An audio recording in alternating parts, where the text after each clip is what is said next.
So I'm Caitlyn, and this is little Cealyn Gary. I'm Corbin. And we did Cealyn's Relax into Birth course.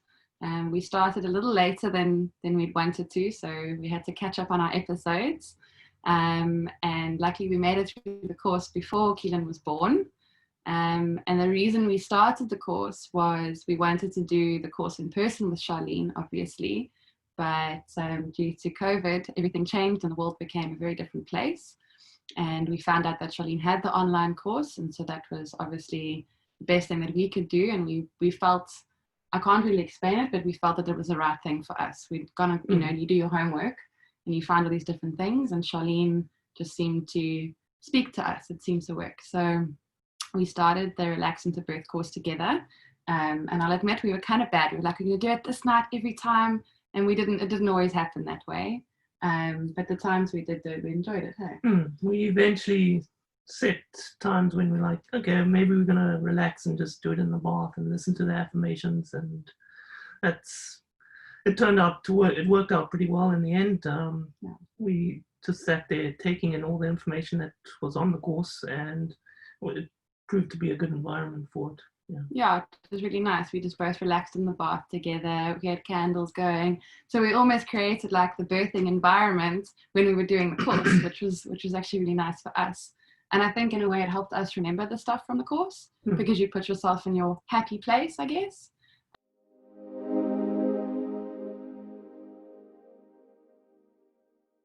We were really excited about all the massage techniques. I was, and I went and found all the little tools online, and I was so excited for them to arrive. And then baby came 3 weeks early, so they arrived after he was born.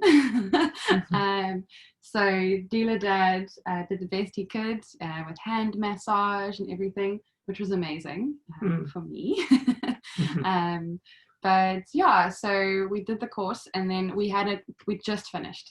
We'd just finished a couple days before Cealyn was born, and we were kind of just going through some of the daily affirmations Mommy was going through, and reminding myself of all the little things to say to myself, and doing a little bit of meditation. And that when I had a gap or I felt really tired, then I'd do that and make me feel better. And yeah, then we had to go for COVID testing because that's part of the world we live in now. And it's normally 2 weeks before baby's born, but in this instance we had kind of been in lockdown anyway. I'd been overly cautious, I suppose, because you just really don't have any facts and knowledge. So we'd only stayed at home. We'd had groceries delivered to the house. We hadn't been anywhere. And I went to my doctor's appointment with our gynae at Constantiaberg. And she said to me, oh, you know what, you guys are such a low risk because you go nowhere. We can do it today if you want. And I said, no, Corbin's in the car. Let's do it today. That's fine. We didn't think anything of it. Yeah, so we went for our COVID test. You kind of we were going through the motions. I didn't even worry. I worried more about doing my pregnancy test in the bathroom than I did about the COVID test, I'll be honest. And then a couple of days later, the doctor phoned and she just said to us, are you together? And I said, yeah, I'll go get Corbin. Still didn't think anything. And went downstairs and she said, so your test, Caitlyn, was inconclusive. So we've run it again and you're negative. But Corbin, I'm really sorry, you're positive. And it floored us, to be honest. It really threw us, and we couldn't figure out how or where or why. He was completely asymptomatic. But I think in a time where heading towards your birth and you have this expectation and you've done all this planning and you've tried to get everything that your head around everything, COVID adds a whole other layer that you just don't really know how to cope with. And I'll be honest in saying that the Relax into Birth course is what kept me personally grounded, because I was just like, okay, I know I can do this. I know my body can do this. And it was really hard because I kept going back to, he's not going to be there. He's not going to be there. And we already knew that we could only have our gynae. We knew we couldn't have Cealyn in person or, a doula. We couldn't have our own midwife there because of the situation we're in. So Corbin was really my everything, and then he may not have been able to be there. And I'll be honest, it was really, really hard. And we just kept saying, I kept saying to Cealyn in my tummy, you got to stay. You got to stay in there. You got to stay in there. Be a good boy. 2 weeks. Yeah, just 2 weeks. You're going to stay there for 2 weeks, and the daddy's going to test negative, and then we're going to go to the hospital, and everything's going to be fine. Everything's going to be fine.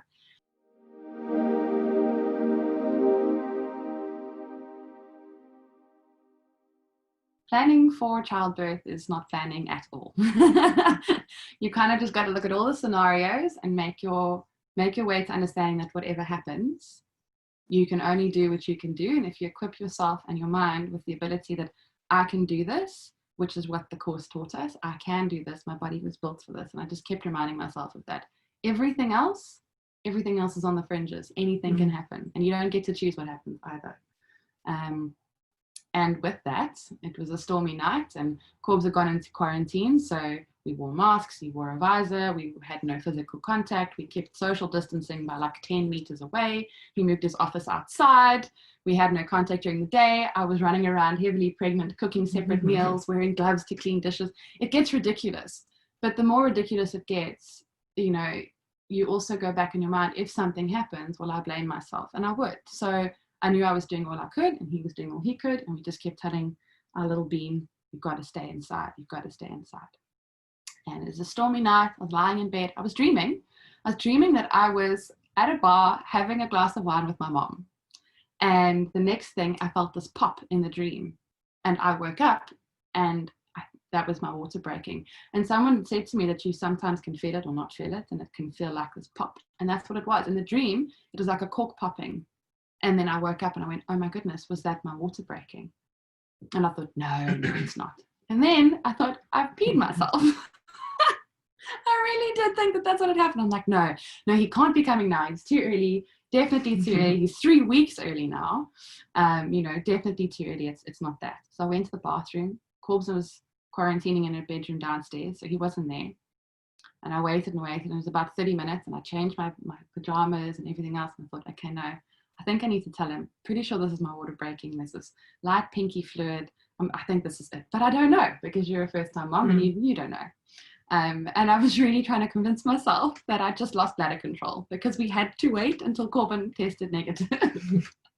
And eventually I called Corbs, and he came upstairs, and he said, no, I'm sure that your water's broken. I said, yeah, I think so. But I had no contractions.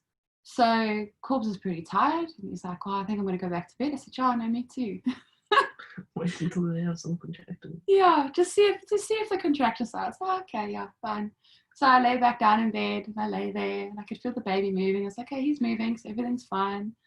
And I thought, this might be it. So I'm going to grab my laptop quickly, and I've got some work to finish, and I need to let some of my clients and that know I'm a graphic designer.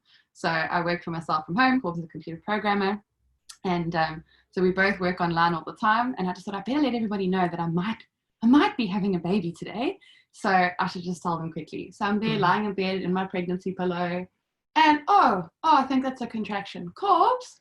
And I called him and I said, I think that was one. And it was really light and nothing to worry about, I didn't think. And then we started to time them, and it was, 15 minutes and 10 minutes. I was just lying there. Then I finished my work, as one does when you're in labor. And I just kept breathing and reminding myself, I can do this, everything's fine. And Corbs came upstairs, and he's sort of keeping social distance still with masks and visors. It's a bit ridiculous, but he did.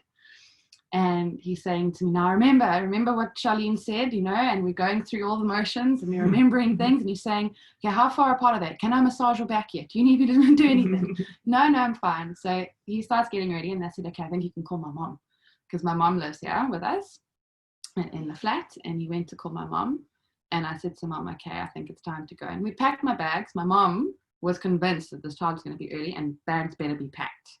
So they were packed, thankfully. And then I got a really strong contraction, and I said, okay, guys, time to go. So Corbs got the car ready, and it's still pouring with rain and thunder and lightning, you name it. It was really a very intense evening or early morning. So I went into labor. It was 1 o'clock in the morning, my water broke, and by 4 o'clock that contraction started. So it was quite a window, actually. Well, I thought so. And then by 6:30, that's when we said, okay, they're like 10 minutes apart. We should probably start looking at getting towards the hospital, because it's getting more intense for me. Then it was 5 minutes apart. By the time we got to the car, I had the urge to push. So we climbed in the car and off we sort of went, but Corb's trying to be very careful. My mom's saying, Corbin, keep your eye on the road, drive carefully, drive slowly, and it's pouring with rain. Our car back is not fun on a sunny day, certainly not fun when it's hullabaloo out there. So we're going down the highway and we get on the M3 and I said, how far are we or where are we? And I'm holding on, my mom's in the back with me and I'm holding on to the handles in the car. And I said, I want to push so bad. And I really wanted to push. And Corbin's saying, just breathe, you gotta breathe through it, no pushing. I'm not gonna push, I promise I won't. But I really wanted to, boy. And we got to the hospital and honestly, I wasn't thinking about anything except this baby's got to come and I've got to stay calm, but I really want to push now, so I've got to get to a place where I'm allowed to push. I don't want to have the baby in the car park at the hospital. So Corbs went inside and he went to emergency and knocked on the door and said my wife's in labor, and we were all still wearing masks and all this strange stuff, and thankfully my mom was there and she went to park the car and they said just the patient, so it was just me, and I didn't see Corbs again. I was in a wheelchair, signed in, and off you go. And I remember the young lady was very kind. I don't remember her face. She wheeled me upstairs. Afterwards, I was told she was scared I was going to have the baby in the lift with her, and she didn't know what to do because she's just the porter who's going to take me upstairs, and she was scared this lady's going to have this baby, yeah? And I don't remember anything. I just remember holding onto the handles and reminding myself, not yet, it's going to be okay. And just telling myself, my cervix is opening slowly. It's not going too fast because I've got to get upstairs. And I didn't know where Corbin was. In the back of my mind is always, where's Corbin? And he wasn't allowed to come in with me. And because he tested positive, I didn't know whether they were going to hazmat him up and let him in or not. No one can give you answers beforehand, and certainly not now. And I just kept hoping he would appear. And I went upstairs and the midwife on duty, her name was Liz. She was unbelievably incredible. That lady, my whole birth story changed because of her, really. She changed the whole environment and she was just so supportive. And she checked and she said, I think you're 10 centimeters dilated. It's go time. And I was, what? Mm-hmm. So in the hospital bed and off we go to the birthing room, and I had a little bag ready. I had my candles, my battery candles, we had music we'd chosen. Corbs had put together a playlist, yeah. We had all the bells and whistles that stayed in the bag the whole time.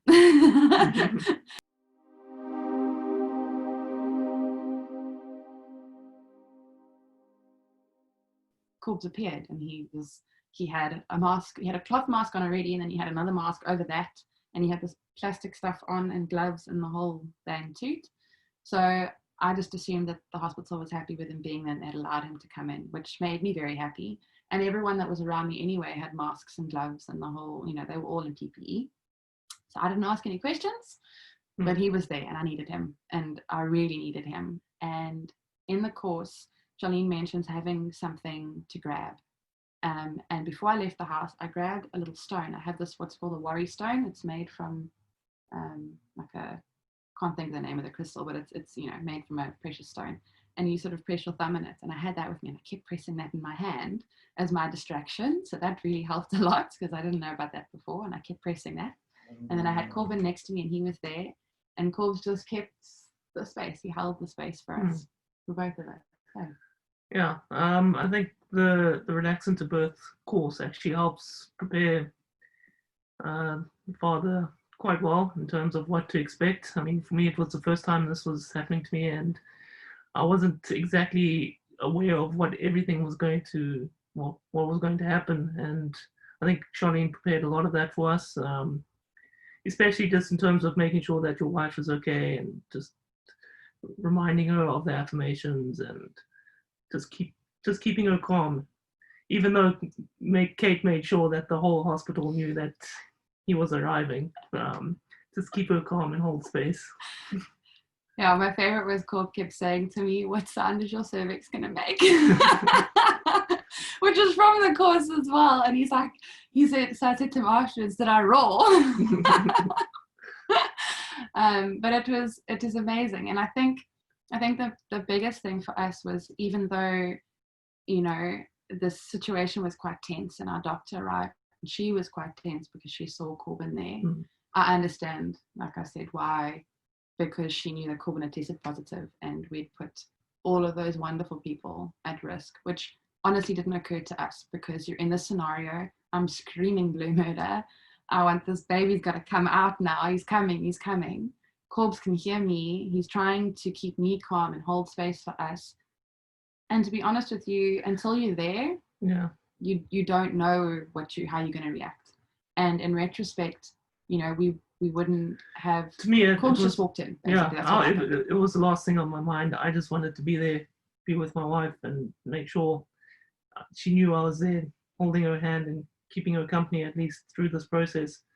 And yeah, being testing positive was just like the last thing at the back of my mind. And then the doctor walks in, and then she starts making the room a little bit more uncomfortable than it should be. And I mean, I asked to speak to her outside and said, listen, let's do a test now. I want to clear the air around me being positive. I'm barely 100% sure that I'm not going to test positive now. Let's just go into this trying to make sure that there's no issues regarding this. And I think the hospital was a little bit of it was a transition phase, but for the hospital, because we were the first couple to actually walk in there, and one of us was positive, kind of thing. So they didn't know what to do in this situation, even though they had probably spoken about it and said, in this situation, this is what you need to do. And now it's actually practical, and now they need to apply whatever they had spoken about.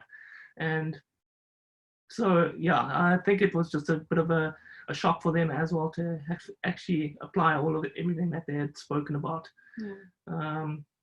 So now, so eventually I convinced the doctor to just let us come in. I'll wear my PPE, and then Liz also, she helped a lot. The nurse, she calmed the situation down quite a bit, and just let everyone know that, listen, the reason we're here is not actually regarding any of us. It's because we're here to bring a new life into this world.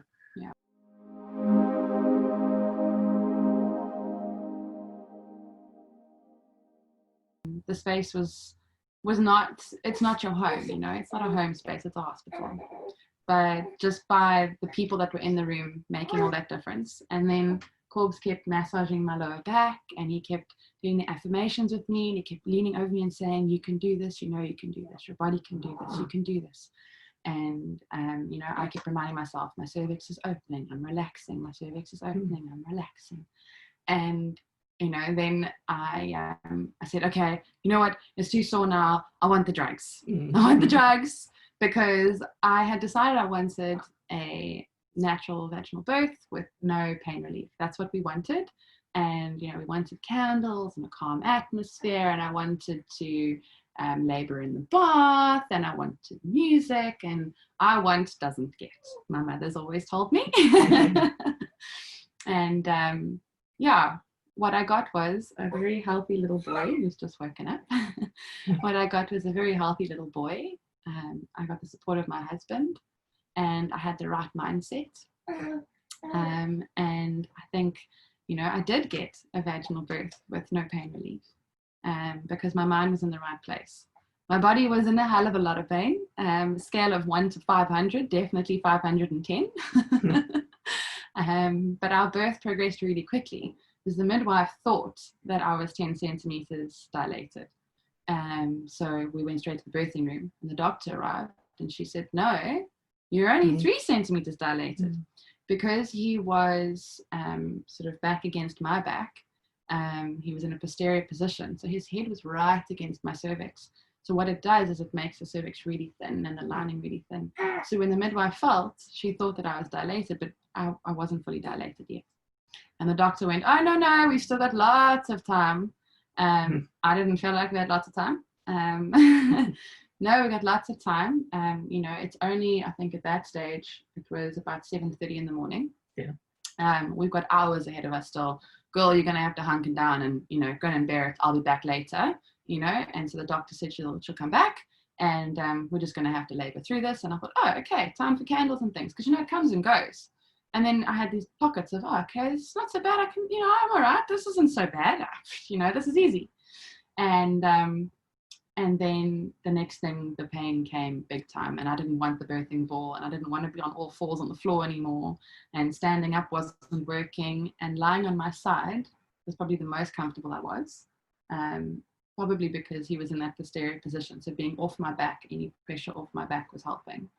And I said to Corbin, this baby's coming. And so the midwife said she kept checking the machine to check his heart rate and, check the contractions. She said, no, these are big. These are really big. Okay. And she said to the doctor, don't leave. You can't leave. Come back. And the doctor said, okay, never mind. He's coming. And I went, okay, but what about the pain relief that I asked for? And she said, sorry, girl, too late. And I was, oh, okay, all right, I can do this again. So you're up and down and all over the place. Yeah. And they did bring the Internox. And I remember from the Relax into Birth course, Cealyn said, big deep breaths and hold. It's like, okay, Corbin's going big deep breaths. And I'm like, short breaths is going, no, deep breaths. You got deep breaths to relax yourself. And it's true. The more I relaxed into it, the easier it became. And then I was on what they call Planet Internox every now and then. I was sort of gaga, just still sore. And then Liz said, okay, no more Internox. Now it's time to push. You got to push now. You got to come off the Internox. No more time. And I could feel everything. And she was gently pressing my tummy to try and get him to turn around, because we needed him to try and flip a little bit. Because obviously with his back against my back, he wasn't in the sort of right position for, an easy entry. And the doctor came and she said to me, okay. And she had this incredibly stern look on her face. And she's quite an honest doctor, and I love her honesty. But she's always, she'll say to you, this is how it should be or shouldn't be or whatever. And, she's brutally honest. When she tells you about rips and tears and things, there's no candy coating it. She's honest. So we knew what to expect, and that's great, because you want to know, well, that's how we are. We want to know. And she said to me, all right, this boy's coming. Now listen to me. And she sort of like stared me down, and she said, listen to me. No screaming. No holding your breath. Listen to what I tell you. And I was like, okay, I'm listening. And she said, grab your legs. And I grabbed my legs, and she said, I'm going to tell you when. You take a big deep breath and you hold, and you don't breathe out, and you push. And I'm like, okay, I'm listening now. No more screaming. I promise I'll listen. And we did. That's exactly what you sounded like when you were born. But yeah, we pushed, and he came. And the doctor said to me, right, Caitlyn, look down, give me your hands. You're going to catch him. And I did. I caught him. Out he came. And for all the things that happened in that room and for all the craziness, she gave me everything I wanted. Maybe she gave me the the pain medication free birth. Maybe not because of her choices, but because of the fact that he wanted to come. But she let me catch my baby. And she did the delayed cord clamping that we asked for. I got to cut the cord. Yeah, she called Corbin. She said, all right, Corbin, come cut the cord. And she gave us everything we asked for, despite everything that had happened.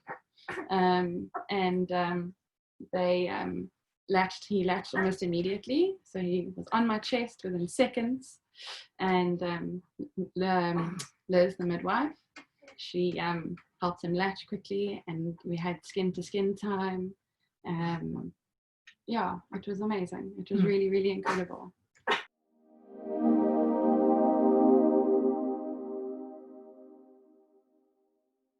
If you aren't in Cape Town or whatever, and can't do the course in person, it gives people the opportunity to be able to do the course from anywhere, because whatever you take out of it, you may not take everything, but there is something in there for everyone. There really is. Yeah.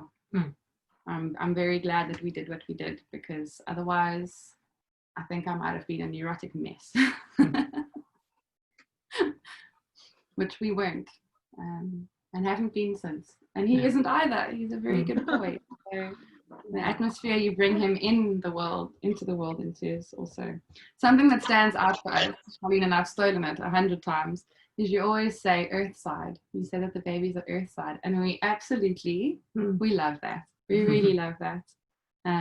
We always say, you know, we've picked up on that as well, and we say to people, you know, he came earthside early, or you know, I think it's a beautiful, beautiful term.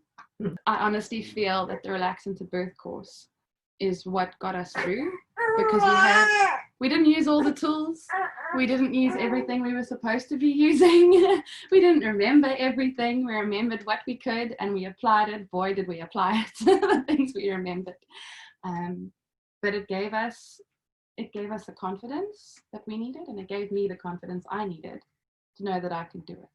And that's the biggest thing, is just remembering and reminding myself. And I could hear Cealyn's voice all the time.